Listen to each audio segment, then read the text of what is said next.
días a todos, bienvenidos un lunes más. Hoy tengo el gusto de presentaros, tenéis aquí a Carlos Gutiérrez González. Él es un ingeniero químico en la Universidad de Oviedo, pero que ha hecho un largo periplo para acabar en el mismo sitio. Estuvo un par de años en Estados Unidos con el profesor Tony Tomsia, luego estuvo aquí con nuestro amigo Serafín Moya haciendo la tesis doctoral y ahora ha vuelto, como veis aquí, al Centro de Investigaciones en Nanomateriales y Nanotecnología, bajo la dirección de Ramón Torrecillas, que también es un buen amigo, y nos va a contar pues, lo que ha sido su tesis doctoral en materiales muy interesantes y sobre todo que tienen muchos desafíos porque tienen aplicaciones biomédicas, así que cuando quieras, vale. Es todo tuyo. Pues muchas gracias. Gracias, profesor José Ignacio, por haberme invitado a dar esta charla aquí en la Universidad Politécnica. Bueno, pues como había dicho, el título de mi charla es Nuevos materiales de cerámica niobio con aplicaciones biomédicas. Este trabajo pues, se desarrolló en el Instituto de Ciencia de Materiales de Madrid, aunque yo ahora estoy en este centro, en el Centro de Investigación de Nanomateriales y Nanotecnología. Es un centro nuevo que pues, todavía no se ha empezado a construir, esperamos que durante este segundo trimestre del año empiece. Pues esto es una imagen virtual de lo que va a ser el centro.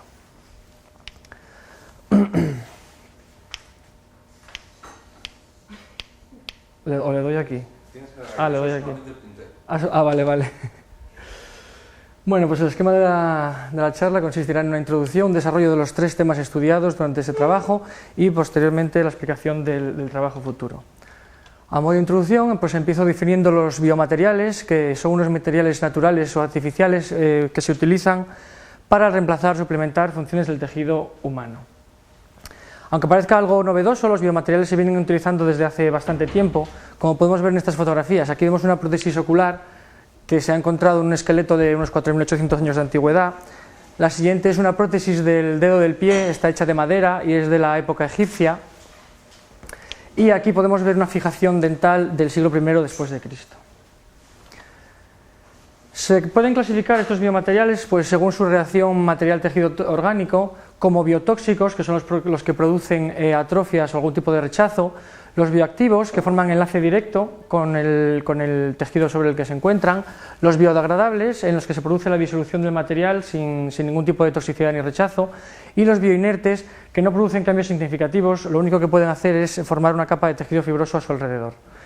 Los materiales que se emplearon en ese trabajo, que son el niobio, la alúmina y la circona, están clasificados dentro de esta categoría de bioinertes y están destinados principalmente a fabricación de materiales para aplicaciones estructurales, como son prótesis articulares, dentales o espinales. Los biomateriales han ido cogiendo importancia con el paso del tiempo, de tal forma que hoy en día se han llegado a implantar unas 368.000 caderas en Estados Unidos y unas 450.000 en Europa. Además de esto hay que tener en cuenta los costes asociados a estos biomateriales. Aquí podemos ver cómo va aumentando tanto el número de implantes como los costes asociados a la operación. Basándose en su origen, también se pueden clasificar como biomédicos o biológicos. Los biológicos son los que encontramos de forma natural, como son el colágeno, la elastina o quitina, entre otros, y los biomédicos que a su vez se subdividen en metálicos, poliméricos, cerámicos o materiales compuestos. En este caso voy a desarrollar más los biomédicos porque son los materiales objeto pues, de este trabajo.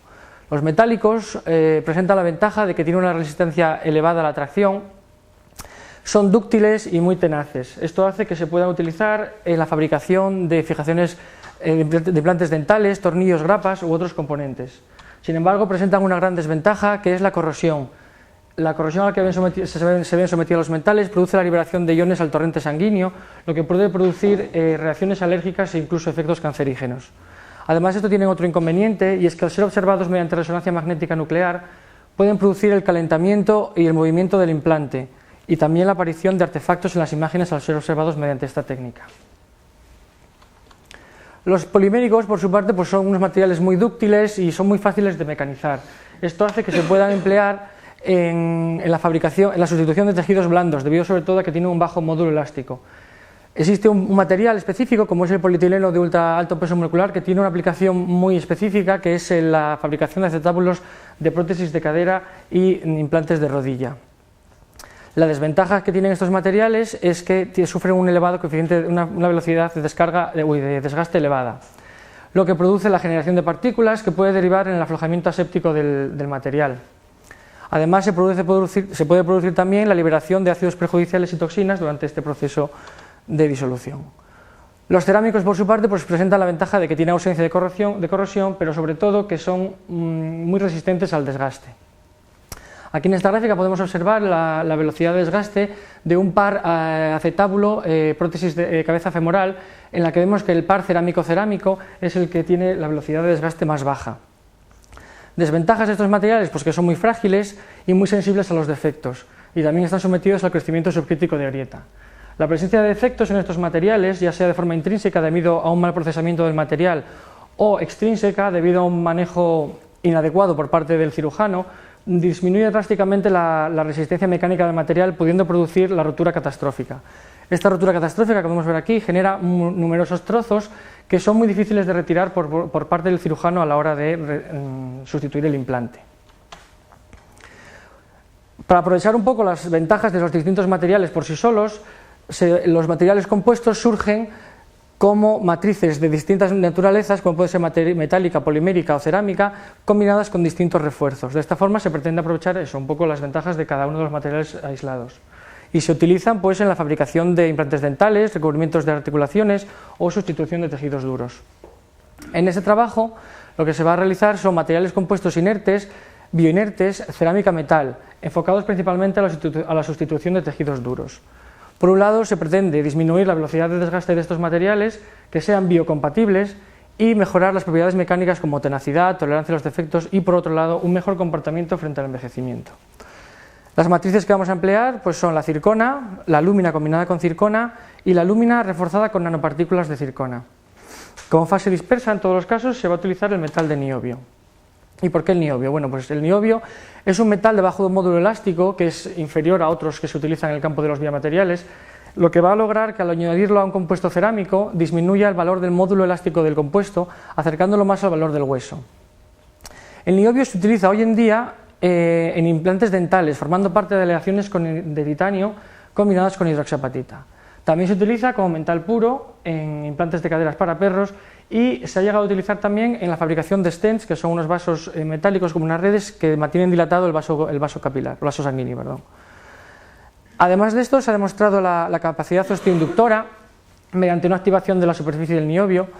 Aquí podemos ver en este trabajo de Matsuno como un cilindro de niobio implantado en el tejido subcutáneo de rata no produce inflamación, y en este caso se ha llegado a formar el hueso sobre él. Además de esto, el metal del niobio presenta una ventaja adicional, que es el bajo valor de susceptibilidad magnética, lo que va a eliminar los problemas asociados a la resonancia magnética nuclear. La lúmina es otro biomaterial que se utiliza por su alta dureza y su buen comportamiento frente al desgaste, lo que hace que su principal aplicación sea la fabricación de cabezas femorales de prótesis de cadera. Sin embargo, presenta, como ya dije, igual que todos los materiales cerámicos, presenta la desventaja de la baja tenacidad, lo que deriva en la fractura catastrófica. La circona, por su parte, se lleva usando desde hace aproximadamente unos 20 años, surgiendo para resolver el problema de la baja tenacidad de la lúmina. Entre sus propiedades está la alta estabilidad química, la alta resistencia mecánica, pero sobre todo que tiene el mejor valor de tenacidad de todos los materiales cerámicos monolíticos. Esto hace que se pueda utilizar en estas aplicaciones. Y hoy en día el material de circona más utilizado es la 37ZP, que es una circona tetragonal parcialmente estabilizada con un 3% molar de ytria. Este material, sin embargo, tiene una desventaja, y es que sufre la degradación a baja temperatura. Esta degradación consiste en la transformación de su fase tetragonal a su fase monoclínica, lo que conlleva un aumento de volumen del 4% y la generación de microgrietas. Además de esto, el agua y el vapor de agua pues intensifican esta transformación. El mecanismo de envejecimiento más aceptado hoy en día es el propuesto por Libage, que se basa en las vacantes de oxígeno. La ytria, al entrar en solución sólida dentro de la matriz de circona, dentro de la red de circona, genera vacantes de oxígeno que hace que se estabilice esta fase tetragonal a temperatura ambiente. Sin embargo, cuando el agua reacciona y los iones OH ocupan estas vacantes, se desestabiliza y transforma a monoclínica. Este proceso es un proceso en etapas en el que el agua se absorbe sobre la superficie de la circona reaccionando con los oxígenos de la superficie para formar OHs que difunden a través de borde de grano para ocupar las vacantes y transformar la circona. Cuando transforma aparecen microgrietas que favorecen el acceso del agua a nuevos granos de circona para propagar esa transformación. Aquí podemos ver en esta gráfica cómo evoluciona la velocidad de desgaste de una prótesis de cadera de circona. Durante los primeros años se disminuye esta velocidad de desgaste de forma drástica debido a que se están desapareciendo las rugosidades de las superficies, pero a partir del quinto o sexto año, cuando ya la circona empieza a transformar, aparecen estas rugosidades que hacen que aumente la velocidad de desgaste, hasta tal punto que a partir del año 10 o 12 es necesario ya cambiarla. Bueno, y ahora paso ya a describir un poco los sistemas que hemos estudiado en este trabajo.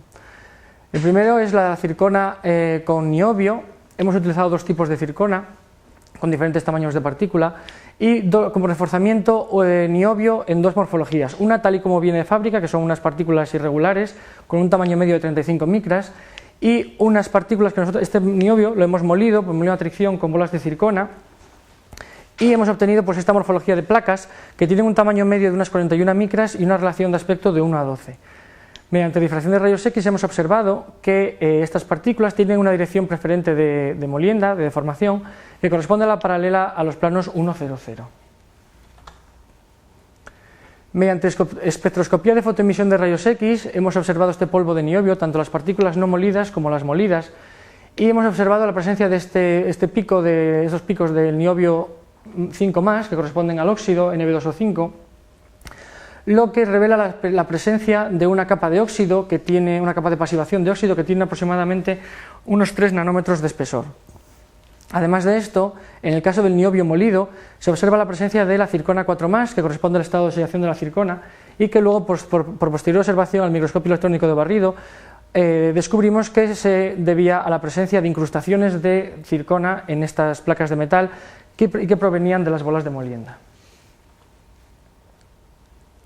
Bueno, el procesamiento de estos materiales es muy sencillo, se parte de suspensiones de los polvos cerámicos y metálicos que se homogeneizan, se secan y se tamizan y luego sufren dos vías de conformado.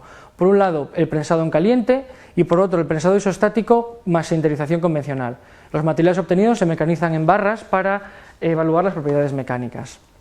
Aquí podemos ver unas micrografías de microscopio óptico de los materiales preparados en este capítulo. Aquí vemos, bueno, en todas ellas vemos cómo el niobio se encuentra distribuido de forma homogénea. En este caso se trata del niobio no molido, en el que vemos la forma irregular de las partículas. Aquí ya vemos el efecto de la molienda, cómo las partículas son mucho más finas, pero se encuentran distribuidas aleatoriamente. Y en el caso del prensado en caliente ya se observa la orientación de las partículas en la cara paralela a la dirección de prensado y no así en la cara perpendicular. En cuanto a las propiedades mecánicas, pues observa fundamentalmente que la resistencia mecánica cae con respecto a los materiales monolíticos al incorporar las partículas de niobio debido al aumento del tamaño crítico de defecto. Tanto dureza y módulo elástico siguen un poco la regla de las mezclas y la tenacidad en estos materiales reforzados con metal no se pudo calcular mediante el método de la indentación, ya que la longitud de las grietas generada no era lo suficientemente larga para aplicar este método y se tuvo que recurrir pues, a la evaluación de la curva R, que posteriormente explicaré. En cuanto a la tolerancia, para evaluar la tolerancia a los defectos, las barras mecanizadas se pulieron a una micra por una cara y se indentaron con diferentes cargas de indentación, de tal forma que producen diferentes tamaños de defecto. Estas se ensayaron a flexión a 3 puntos hasta su rotura, y de los pares de valores resistencia mecánica, tamaño de defecto, se obtiene pues, esta gráfica de tolerancia a los defectos. Aquí se puede observar cómo la resistencia mecánica de los materiales cerámicos puros cae de forma más acusada que en el caso de los materiales reforzados con metal. Se ha estudiado mediante elementos finitos que la tensión máxima que puede soportar una cadera fue de unos 130 megapascales, ya sea debido a un salto o a un golpe que recibe el paciente. Si colocamos esta tensión aquí, podemos ver que si nuestro material tuviese un defecto de unas 600 micras, los materiales monolíticos estarían justo en el borde de la rotura catastrófica, mientras que los reforzados con niobio estarían todavía dentro de la zona segura y no se produciría esta fractura. Para evaluar la tenacidad de esos materiales, como dije anteriormente, tuvimos que evaluar la curva R.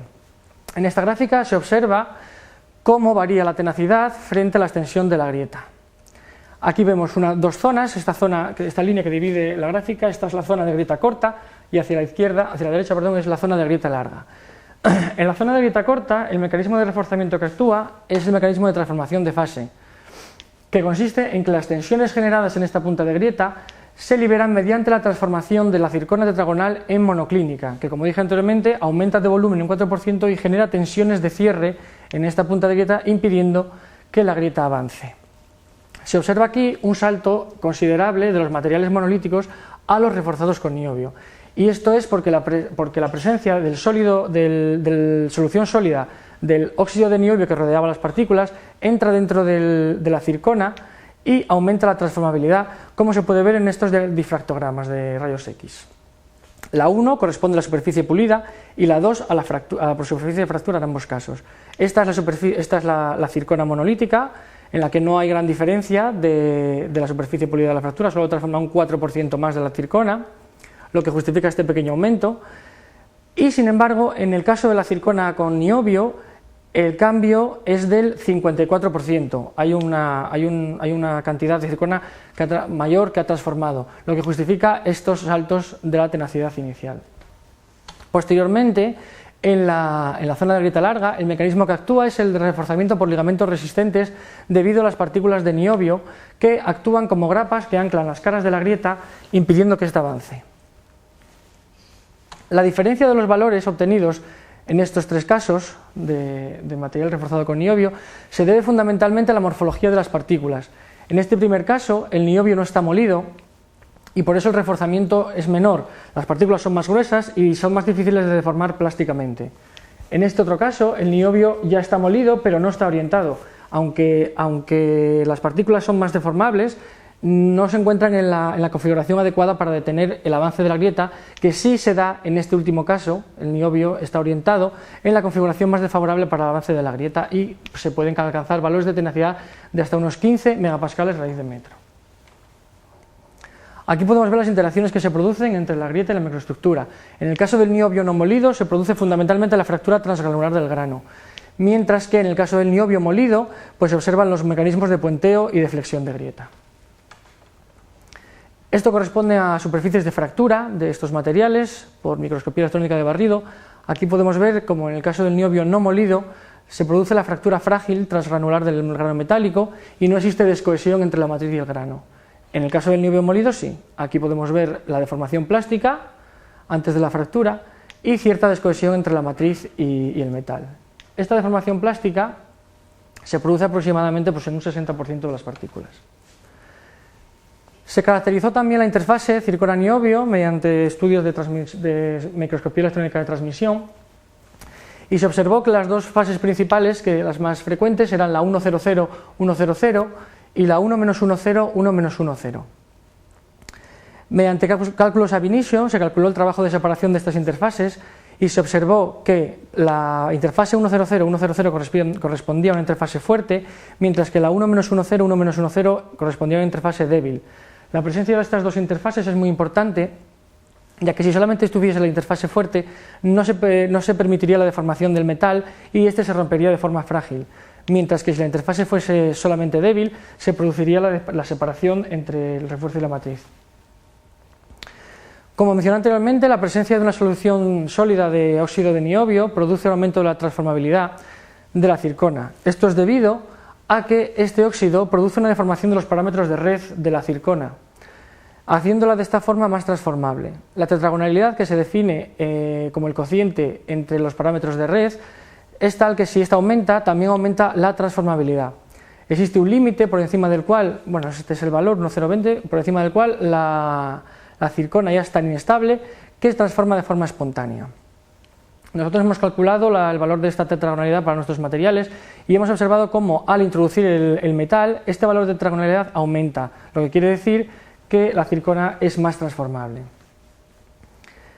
En el caso de la zircona reforzada con metal molido, el salto de tetragonalidad es mayor debido a la morfología de las partículas. Al estar molidas tienen una superficie específica mayor, lo que lleva consigo una mayor cantidad de óxido de niobio que entra completamente en solución sólida dentro de la matriz, llegando a alcanzar concentraciones del 0,02% molar. También se hizo un estudio del análisis cuantitativo del reforzamiento y se observó que mediante el método de superposición lineal, que consiste en la suma de la tenacidad intrínseca del material, el reforzamiento por transformación martensítica más el reforzamiento por puenteo de grieta, no se alcanzaban los valores experimentales, estábamos siempre por debajo, lo que evidenciaba la presencia de interacción entre los diferentes mecanismos de reforzamiento. Había que calcular un nuevo término que corresponde al término de sinergia y que se calculó mediante el modelo de Budiansky. Una vez calculado este valor y sumado al de la superposición lineal, ya obteníamos este KTH que se ajustaba bastante bien a los valores experimentales. También se realizaron experimentos de envejecimiento en autoclave a 134 grados centígrados y 1,7 bares de presión de vapor de agua para medir cómo transformaba la circona. Lo que se mide aquí es el tanto por ciento de circona monoclínica en función del tiempo en el autoclave. La primera diferencia que surge aquí es el comportamiento entre las dos circonas puras. La circona S, que tiene un menor contenido de alúmina, tiene una tasa de envejecimiento mucho mayor que la circona E, que tiene un mayor contenido de alúmina. En esta diferencia es la que explica este comportamiento. Como dije anteriormente, la itria, al entrar en solución sólida, genera vacantes de oxígeno, que hace que se estabilice la circona tetragonal. La alúmina tiene este mismo efecto, tiene la misma carga que la itria y por lo tanto genera más vacantes de oxígeno, pero la alúmina tiende a segregarse hacia los bordes de grano, de tal forma que crea una gran concentración de vacantes en estas zonas y se genera la circona cúbica, y esa ya no transforma. Por lo tanto, esta circona cúbica protege el interior del grano de una posterior transformación a monoclínica y por eso su velocidad de envejecimiento es menor. Pero cuando se introduce de forma simultánea el óxido de niobio y la itria, el niobio ocupa un número de vacantes de tal forma que se reduce la velocidad de envejecimiento. Por lo tanto, podemos concluir en este punto que el niobio actúa por un lado reduciendo la tasa de envejecimiento y por otro aumentando la transformabilidad ante un campo de tensión desaplicado. También se evaluó el desgaste de estos materiales en un ensayo Pinon-Flat, en el que el punzón estaba hecho de nuestro material y el material que se ponía aquí en la placa era una placa de polietileno de ultra alto peso molecular. En cuanto a los coeficientes de fricción, pues se observa una fase inicial de aumento hasta luego una posterior estabilización. Y en el caso de los materiales con niobio, pues se observa un cierto descenso de este valor, que es más acusado en el caso del niobio molido, debido a un mecanismo de autolubricación. En cuanto a las velocidades de desgaste, se observa que en este caso el niobio no produce grandes diferencias en la velocidad de los materiales monolíticos. Pero, por ejemplo, en este ejemplo que hemos calculado, en el que hemos evaluado el desgaste tras el envejecimiento, sí que se observan grandes diferencias entre la circona pura y la circona con niobio. Como vimos anteriormente, la circona, al envejecer, transforma de forma notable. Aquí podemos ver, esto corresponde a la columna del desgaste. Se han ensayado dos placas de polietileno con estos dos materiales, envejecidos durante 30 horas. La circona, al transformar, genera rugosidades que se van reflejadas en estas rayas que se forman en la superficie del polietileno, y no así en el caso de la circona con niobio, cuyo envejecimiento es prácticamente nulo. Bueno, ahora paso al siguiente sistema, que es el de alúmina, circona, niobio. En este sistema se busca aumentar la complejidad microestructural para fomentar las interacciones entre los mecanismos. A la circona anterior le vamos a añadir en este caso la alúmina Taimei, que tiene un tamaño medio de partícula de 15 micras, y la fase reforzante en este caso será el niobio no molido. Aquí en esta tabla presento los distintos materiales presentados, así como la concentración de cada componente. El procesamiento es igual que en el caso anterior, solo que aquí solamente se va a utilizar el prensado en caliente como método de sinterización. Aquí podemos ver las micrografías de los materiales preparados. Se observa una disminución de grano de la alúmina al ser combinada con el material de circona, y aquí una distribución homogénea de las partículas de niobio tanto en la dirección de prensado, donde se puede observar una cierta orientación de los granos, como en la superficie perpendicular a la dirección del prensado. En cuanto a las propiedades mecánicas, se observa de nuevo un descenso de la resistencia mecánica al introducir los granos de niobio, debido fundamentalmente a este aumento de tamaño crítico, y la dureza, el módulo elástico y la dureza siguen la regla de las mezclas de forma aproximada. También se evaluó la tolerancia a los defectos, observándose de nuevo el efecto que tiene que para un mismo tamaño de defecto, la resistencia mecánica de los materiales con niobio están siempre por encima de los cerámicos puros. La curva R sigue una tendencia muy similar al caso anterior. Hay una región de grieta corta en la que el mecanismo que interfiere es el de transformación de fase y que podemos ver aquí cómo es mayor en el caso de las matrices reforzadas con niobio. Aquí hay un 21% de transformación y aquí un 12%.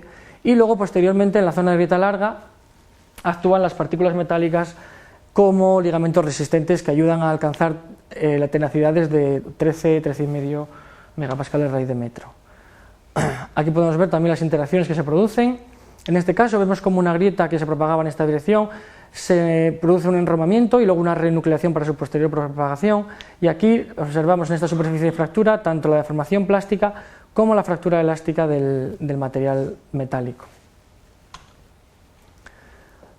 En el análisis cuantitativo del reforzamiento se observó de nuevo que al sumar el valor obtenido por la superposición lineal más el término de sinergia calculado mediante el modelo de Budiansky, los valores obtenidos se ajustaban bastante bien a los valores experimentales, revelando la presencia de un efecto sinérgico que está relacionado con la interacción entre los mecanismos de reforzamiento. En cuanto al envejecimiento, pues vimos cómo, en primer lugar, los materiales cerámicos puros tienen un diferente comportamiento. Este corresponde a esta línea azul 1 y el otro es la violeta. En el caso de la columna violeta es el ZTA, ¿no? Sí, ZTA es un material de circona que se encuentra embebido dentro de una matriz de alúmina que es mucho más rígida e impide que la circona transforme, por eso tiene una velocidad más baja. Sin embargo, en la línea azul es al contrario, es alúmina que está embebida dentro de una matriz de circona y por lo tanto la circona tiene mayor facilidad para transformar y de hecho lo hace de forma más rápida. En ambos casos, la incorporación del niobio tiene el mismo efecto, elimina vacantes en la red de la circona y ralentiza el proceso de envejecimiento. En cuanto al desgaste, pues el comportamiento es similar al del sistema anterior. Se establecen unos valores de coeficiente de fricción estables después de un cierto periodo, después de una distancia inicial. El efecto del niobio produce un descenso de este coeficiente de fricción debido al mecanismo de autolubricación. En cuanto a las velocidades de desgaste, se observa que para los materiales cerámicos puros se encuentra más o menos proporcionado respecto a la cantidad de cada material monolítico, y cuando se añade el niobio se produce un cierto descenso de esta velocidad de desgaste. Y por último paso al sistema alúmina nanocircona niobio. En este sistema se introduce una nueva fase nanométrica, de tal forma que vamos a obtener un nanocompuesto. Al tener esta fase nano se van a introducir nuevos mecanismos de reforzamiento, como son las tensiones residuales térmicas, los cambios en la morfología en borde de grano y las dislocaciones. Se va a buscar también un aumento del caso 1,0 para alcanzar valores próximos a los materiales covalentes, y se trata de materiales por tanto multiescala, que van a tener mecanismos que actúen en punta y en cola de grieta, y se va a buscar por otro lado la mejora de la tenacidad sin que para ello se vea disminuida la resistencia mecánica. En este material se utiliza como matriz un polvo nanoestructurado fabricado en el Centro de Investigación de Nanomateriales y Nanotecnología del CSIC, que es alúmina con nanopartículas de circona adheridas en su superficie, y como fase reforzante el niobio molido. El procesamiento es el mismo que en el caso anterior. El método de conformado es el prensado en caliente, y aquí tenemos la tabla con los materiales preparados y su composición. Aquí vemos en estas micrografías cómo las nanopartículas de circona han conseguido disminuir el tamaño de grano de la alúmina. En esta, que es un aumento de esta anterior, se observa cómo la alúmina ha pasado de 2 micras y media a 0,5 micras, mientras que la circona se mantiene en un valor medio de 90 nanómetros. En esta última vemos la distribución homogénea del niobio y la orientación debido al proceso de prensado en caliente.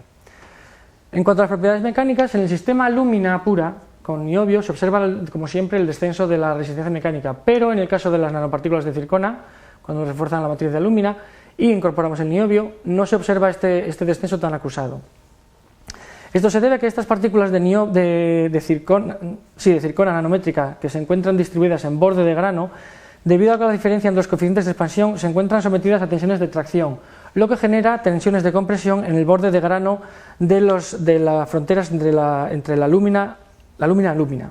Esto refuerza esta interfase y impide que la resistencia mecánica caiga de forma tan acusada. Dureza y módulo elástico siguen cumpliendo de forma aproximada la regla de las mezclas. En cuanto a la tolerancia a los defectos de estos materiales, Se observa otra vez cómo en los materiales reforzados con niobio tienen una resistencia mecánica mayor para cualquier tamaño de defecto. La curva R pues tiene la misma estructura que los materiales anteriores, una zona de alerta corta donde el mecanismo responsable del aumento de la tenacidad es la transformación de fase, y luego en los materiales de niobio pues el mecanismo de los ligamentos resistentes que hace que se alcancen pues valores aquí en este caso de 12 megapascales raíz de metro. Fractura, deformación plástica de los materiales molidos de niobio, y aquí en esta otra de microscopía electrónica de barrido vemos cómo el grano de niobio ha sido capaz de detener la propagación de esta grieta que venía en esta dirección. En cuanto a los coeficientes de fricción, pues se observa un descenso bastante acusado en el valor de este coeficiente al introducir las nanopartículas de niobio, que luego disminuye un poquito más con las partículas metálicas. No, perdón, aquí he dicho con niobio, es con circona, y aquí al introducir el niobio desciende un poquito más. En cuanto a las velocidades de desgaste, el salto aquí es muy acusado. De la lúmina a las nanopartículas a la lúmina reforzada con nanopartículas de circona es un cambio bastante fuerte, debido a, como comenté, a esta presencia de nanopartículas de circona en borde de grano, que refuerza la interfase de la lúmina, impidiendo que se formen arranques. Esta formación de arranques produciría la formación de un tercer cuerpo al sistema tribológico, que hace que aumente el material el desgaste en este material de alumina pura. Cuando se introduce el niobio, se produce un descenso adicional de esta velocidad de desgaste. Sobre estos materiales han empezado a realizar ya ensayos en Simulated Body Fluid para observar la precipitación de fosfatos de calcio y fósforo. Aquí podemos ver la presencia de unos precipitados tras 2 semanas de inmersión en este líquido, y por otro lado también se han hecho trabajos para activar la superficie del niobio, observando la precipitación de una nanoestructura porosa de sodio y niobio que puede actuar como semilla para la nucleación de hidroxiapatita.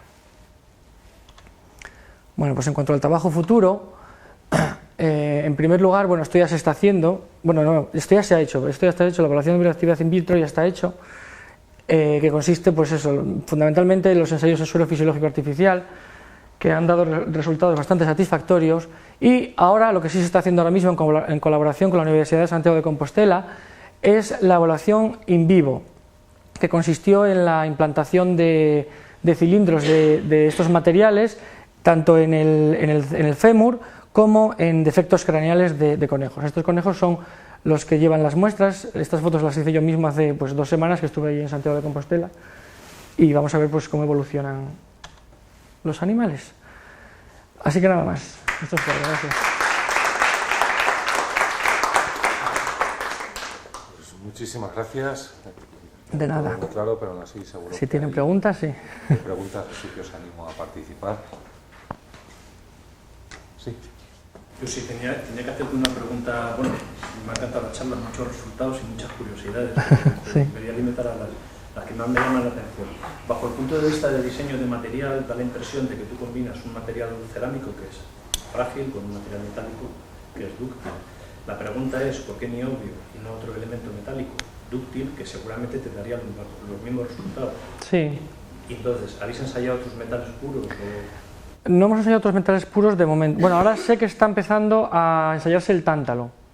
Serafín Moya está empezando ahora a trabajar con el tántalo. Y el niobio, ¿por qué? Bueno, pues es uno de los pocos materiales metálicos puros que pueden ser biocompatibles. Simplemente era por la biocompatibilidad. Y luego, porque esto es una pregunta más relacionada con los resultados. Los estudios de tenacidad los haces basándote en indentaciones previas que haces, y luego das un tamaño de defecto. Sí. ¿Qué es lo que están midiendo ahí? ¿La diagonal? ¿La profundidad?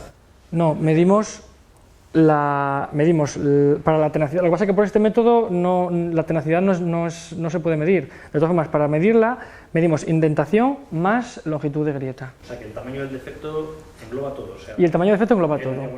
En la gráfica de tolerancia a los defectos engloba todo, sí. Y luego ya otro aspecto, cuando hablas de desgaste, que nos has dado muchos ejemplos, yo, estaba esperando, no sé si no nos has puesto valores de rugosidad. No he puesto valores. Y claro, ese parámetro más crítico a la hora de determinar el desgaste. Y para mí resulta realmente muy curioso cómo se puede comportar, por ejemplo, en la etapa de pulido, pues el material esté compuesto, porque los materiales cerámicos en general van mejor que los metálicos, entre otras cosas porque cuando pules consigues unos niveles de rugosidad que en el caso de metales prácticamente es inalcanzable por los métodos convencionales. Aquí cuando tú combinas un cerámico y un metal, yo no sé a qué niveles de rugosidad llegas, o a lo mejor no sé si eso es un problema que habéis solventado. No hemos medido rugosidad. Lo que sí hemos hecho es que antes de cada ensayo, los primeros metros, o sea, las primeras partes del ensayo se ensayaba la probeta frente a lúmina pura. Y ahí conseguíamos un poco, incluso pulir la muestra. No, eso al principio. Luego, una vez conseguimos pulir un poquito la punta del pin, ya lo pasábamos a hacer el ensayo con polietileno. Por un poquito pues, conseguir que todas las rugosidades al principio fuesen similares, no con el corte justo del disco de diamante. ¿Alguna otra pregunta? Yo sí te iba preguntando acerca de esto del pin. ¿La punta del pin es redondeada, es plana? Es plana. Lo que pasa es que eso, con el ensayo previo sobre la superficie de alúmina conseguimos un poco limar los cantos y dejar la rugosidad lo más... Eso tiene luego un problema por el paralelismo que nunca se consigue. En este caso, como el contracuerpo es muy blandito, pues se te clava, pero siempre tienes obligatoriamente más dispersión experimental, ¿no? Porque conseguir caras plano-paralelas ahí es muy difícil, es imposible. Muy bien, pues si no hay más preguntas, muchas gracias a todos y nos vemos el próximo lunes. Y muchas gracias a Carlos. Gracias.